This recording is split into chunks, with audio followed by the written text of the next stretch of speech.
natin sa mga hanap mo, Marites, talasan ng isipan at pagganahan ng pagiging Marites dahil nandito na ang segment that you've been waiting for! Daho!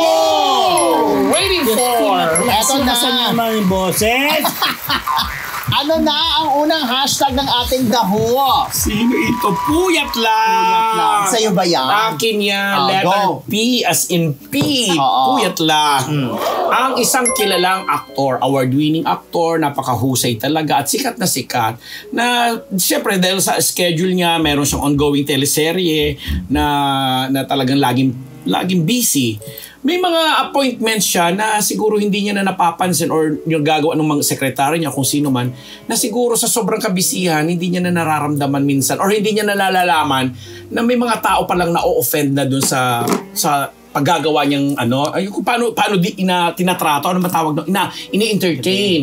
Kasi meron siyang mga nakausap na isang malaking produkto na gusto siyang personal na kausapin tungkol sa negosyo, collab, ganyan.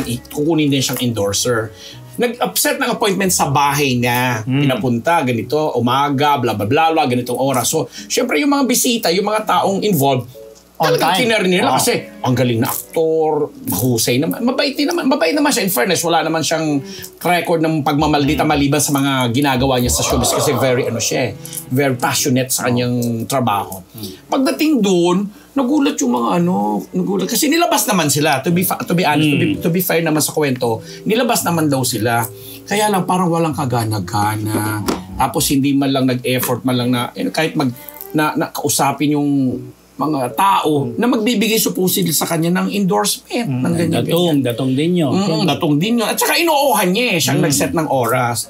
Yun na nga, pagkamukat mo, biglang parang nagpakita ng hindi interesado, parang gano'n ang dating doon sa mga mayayamang nagpunta sa kanya. Sino yan? Hindi natuloy siya. Hindi na natuloy. Kasi parang na-disappoint na parang di interesado. Parang di malaki na entertain. Ang hashtag puyat lang daw kasi. Ang clue, magaling siya. Hindi, puyat lang kasi sinabi, hindi parang hindi ma-entertain kaya siya ganon kasi puyat lang kasi umaga na umuwi tapos ng taping ay biro mo ba naman ang dami-dami niya ginagampan ng papel doon sa teleserye. So very active siya ngayon. Oo, di ba? So, ano to, may edad na? Hindi. Bagets pa? Tama lang. Tama lang. Talagang nandoon sa status na talagang peak big ng star. kanyang career. Oo. Di ba? Pero in fairness, mabait ito. Kaya lang, siguro nga dahil sa puyat lang. Sana, ang pinayo sa kanya, hindi na lang nagsiset ng appointment. Kung hindi niya kaya. Hindi niya kaya. O dapat may representative na lang siyang munang nag-aasikaso. Correct. Siguro gusto niyang ma-please. So kahit hindi niya naiintindihan yung usapan. Taga-ABS o taga-GMA? Ay, ayoko. Dadalawa lang na nga. Dadalawa na nga lang. Pagsasabungin pa ba natin? Meron ba sa TV5? TV5. Pero pinakamagandang dito, clue is napakagaling niyang aktor at marami siyang ginagampan ng papel dun sa teleserye niya. Maraming ginagampan ng papel. On and off camera. Alam mo yun, nahula ko Ako din, yun nahula ko. Pero mabait ito kaibigan Oo natin. naman. Baka puyat nga lang talaga. Tsaka baka... Pero kasi naman, pagod na naman talaga. Pagod siya. Diba? Pero dapat lang talaga, yun nga, wag ka magsischedule. Hindi lang siya puyat lang. Ano pa? Pipi. Ano? Ano yung pipi? Pagod at puyat lang. Pagod at puyat. Tama. Thank you for the pipi. So we have Do you like the pipi? We have 5P, Maraming salamat mga kamarites dyan sa Canada at saka sa US, Jeric De Lucientos and Roger Esmer na bubulol na ako. Lolita De Dios Katsuki at Jackie La Chica. Hello. Diba? Si Joyan, si Kuya at Tito Manny Garcia, Rene De Leon at marami pang iba. Faces and Curves, thank you very much. Madam Sheikh Kemal Revilla, yun na. Inisiyan ko ng bati ko. Dahil dyan, ano na ang susunod na hashtag? Papaya. Another P. Parang 4 P's tayo ngayon. Double P. Eto na, papaya. May kinalaman sa isang veteran actress at sa isang dating sexy star.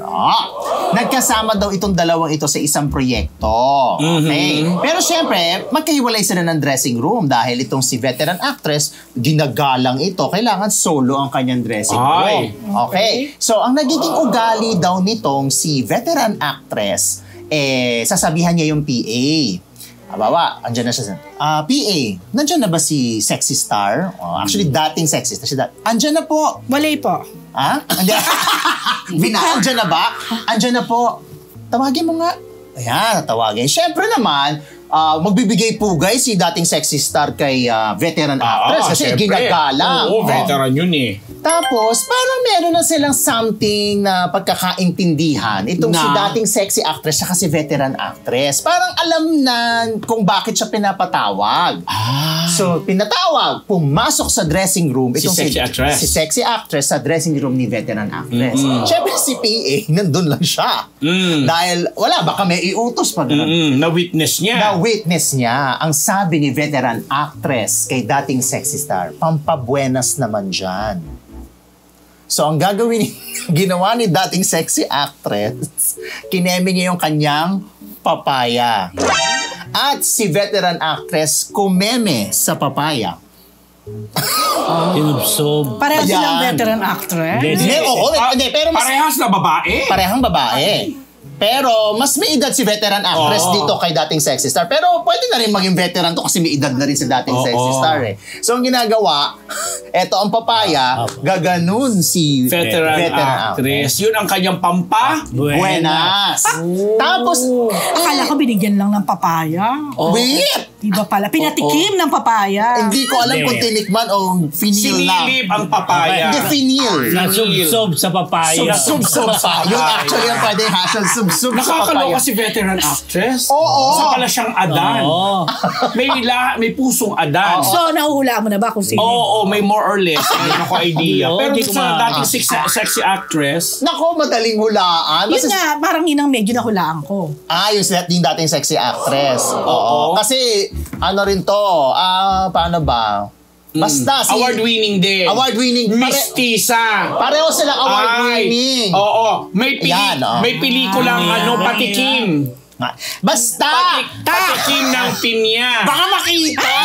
Oo. Hello sa mga taga-WTFU Tama ko. sa YouTube. Oh, yun. Ayan, Hindi ko okay. mahulaan yung veteran. Ay, si veteran actress award-winning, maliit. Oy, next na So, Oo. hindi mestisa. Hindi. Ay, alam ko na. Pwede na, gumati na ako, WTFU sa YouTube. No, Next ako hashtag na. daw. Oo. Dahil medyo close sila. Di ba na-chismis pa nga sila doon sa tent? Nag-ano sila? Oo. Ay, nagagaling na sila. Ayaw nyo. Wala naman talaga yan. Next hashtag, pataba. Ikaw na yan. Galing ako nga, yan. yun Oh, yun na nga. Hula ko na nga eh. Wala ko Ayoko itong na. kinalaman sa programa ni Jerry Geronimo na ating alam. Agriculture. Diyan naman, pag ano ako. Ating alamin. Ating alamin. Pataba kasi. Ano ba? Meron pa rin? Pwede, kasi papaya. Tapos ngayon naman pataba. Pataba, di ba? Ayaw ni Jerry Geronimo. Mapapagod at mapupuya tayo dyan. Male personality Nahulog tuloy itong pin. to. Ha? Male personality na kilala sa negosyo tsaka sa showbiz eh, kasi Sa'yo ba to? mahilig sa... Oo. Ala kasi. Ano ba kanina mahilig pa sa eh? showbiz. Okay. Yon na may kulakadidang na sikat din, mayaman, pero hindi na aktibo. Lalaki ba ito? Lalaki yan. Okay, ang kukulako-didang niya, Ang kalukadidang niya, lalaki rin. hindi babae. Babae. Babaero. At yung babaero pero negosyante, mahilig sa showbiz. Kaya lang di siya kontento sa ano niya. Saan? Sa Little Birdie. Kasi little. Oo. Tsaka tin. Ha? Tin. Di ba? Ay, ba't napadila? Hindi, tin di ba eh. kaya payatola kumeni yung birthday niya. Little na payatola pa. Ayun, ano yun? Toothpick? Oo. Hindi ka na. May mga sasuggest nga sa kanya mga barkada. O sige, punta ka sa ganyan. Nagpapano doon. Pwedeng tumabayan tsaka lumaki. Ah. Anong ginagawa? So, Nagpadagdag. nagpapadagdag. Pwede bang dagdagan yun? Dagdagan yun? Pwede dagdagan yun. Alam mo naman siyensya ngayon. Para tumaba, tsaka ano. Grabe naman, para dagdagan. Oo. Di ba? Ay, yun nga mga lalaki nagiging babae na eh. Oo, di ba? Pero yung dagdagan. Oo, dagdag bawas nga kasi, di ba? Dadagdagan naman. Nadagdagan na ano. So, di ba? happy na siya. Oo, di ba? Grabe to si Diego kumakaano. Oo. Yung sige. ba? Close friend ni ano yun, ni Yun nga. Tito A. Ayun nga. Di ba? Ang dami naliling sa kanya, ha, Oo, pagkatapos. meron ang bago, di ba? Oo. Pero kasi, Pili ko totoo yung bago. Oo. Yung feeling, yung may house sa loob. Pero maganda ang katawan niyan, ha? Oo, maganda ang upper body niya. Yes, ano yan. Gigi. Kasi mukhang fit. Yes. Kahit may edad Sa edad na. niya, Sa edad niya, oo. fit pa siya. Kaya lang, Yun nga. nagkonsulta sa kay Jerry Ronimo. Kaya kailangan Publicist ka ba ni Jerry Horonda? Teka, hindi naman fertilizer yung inilagay para... Hindi, pataba. Sa taba yata kinukuha talaga para idagdag. Para mataba, Sa di ba? taba mo din? Oo. Sa taba na Ano ba? Ang tsaka naman Parang sa ibang inaano, tao. di ba? Sa wet pack. Siguro, para Sa bumilo. wet pack, di ba? Magkaroon Isa ng... ganun, di ba? Oo, magkaroon ng diameter. Meron ko ng shape, yung diameter. Oo. Di ba? Oo, di ba? Parang alam ko kung kanino galing yung blind item na yan eh. Kung maka-deliver ka, inangkin mo. Hindi kasi sa friend. Pero, Kaya, I do want Freedom Society. Yung kapatid ko sa Michigan, si Nets I cannot. Proctor, kay Ate Jessica. Saka si Madam Chari na nanonood. Tsaka si Berlin Giyab na regular viewer. grabe yung mga blind item. Papaya, tapos ito naman pataba. Ano naman sa'yo? Kaya, Pananabunot. Naku, may kinalaman din ba sa ano yan? Bunutan? Hindi, sa bunutan. Hindi, yung binubunot? Hindi, Ano? bunot. ano May chane? kinalaman to na maipus lang natin ang letter. Kasi gusto nung nila ng letter P Four daw na. piece. 4 Para- piece. Oo. Ang tsaka. Pero, na-connect naman. Okay. Kasi ganito yung kwento. Dalawang actress na dalawang beauty queen din. Pareho silang beauty queens. Yan. So, nagkasama sila sa isang programa. Na may isang eksena na kasi ano sila dun magkaaway. May isang eksena na kailangang sabunutan. Magkakasabunutan sila. So, ayan. Dahil lukang-luka at imbierna to the max itong si Beauty Queen 1. Okay. Dito kay Beauty Queen 2. Okay. Dahil tinutuon ni Beauty Queen 2 ang pananabunot niya kay Beauty Queen 1. So, ano talagang imbier na galit Siyempre, na galit diba? hanggang ngayon. Kasi alam mo naman, sa mga artista, although sinasabi nila na may Dapat- time talaga na parang nagiging totohanan. Pero syempre, kailangan, ano ka pa rin naman? Inform ka, tsaka rehearse Tsaka may kayo. control ka, di ba? May control ka pa rin. Oo. Eh hindi, sobrang sinabulutan na. Grabe. Paano? Ako pwede ba ako sa bunot? Parang tingin ko pag ikaw na, isang malaking Oo, challenge oo, yan oo. kay Beauty Queen 2. Kaya si Beauty Queen 1 mukhang SSSW sa akin yan. 77 stab wounds. Yun na. Kaya si Beauty Queen 1 mukhang good luck kung gugustuhin pa rin niya Makatrabaho. Teka lang, si mga Beauty Queen ano pa to? Hindi pa to Training, veteran. Mga med... Hindi pa. Mga bagong beauty queen Mga to. bagong beauty queen. Okay. Okay. Alam mo na pag beauty queen, mahaba ang buhok. Tapos kasama sila sa isang teleserye. Yun na. Ilan lang naman yan. Oo nga, oo. GMA, ABS. Yun na naman. Parang ikitanong mo kanina kay Amber. PTV4. Magandang dilag.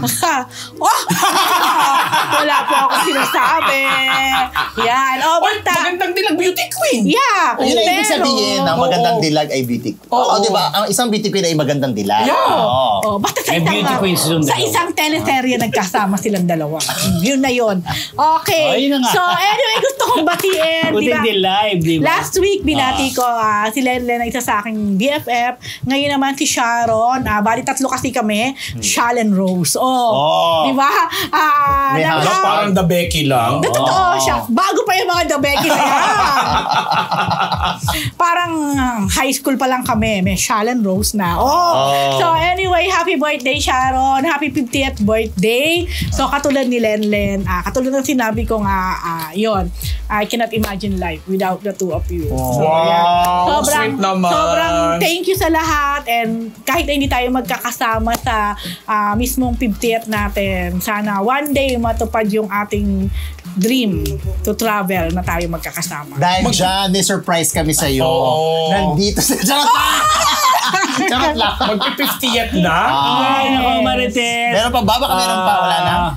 Wala. Ano yung nakausap mo sa phone? Binati ko na kanina, bati ko ulit sa Thursday para may pangalan. Hindi, binabati ko rin si Ninong Boyet, Ninang Maribel, talaga namang regular na nanonood sa atin from the US. Yeah, Siyempre, Australia. At syempre, yun nga, si Sharon from Australia yan. Si Lenlen from US. Yan. Then, syempre, si sa ibang Ninang bansa. Limor, si Mars Ching, si Late Ate na. Janet, at saka ang aking pinsan na si Irene. Yan. Hindi naman ako Okay mga Marites. Yan po ang The Who mula sa Marites University. Thank you very much. Thank you. Thank you. We love you, people. I love you.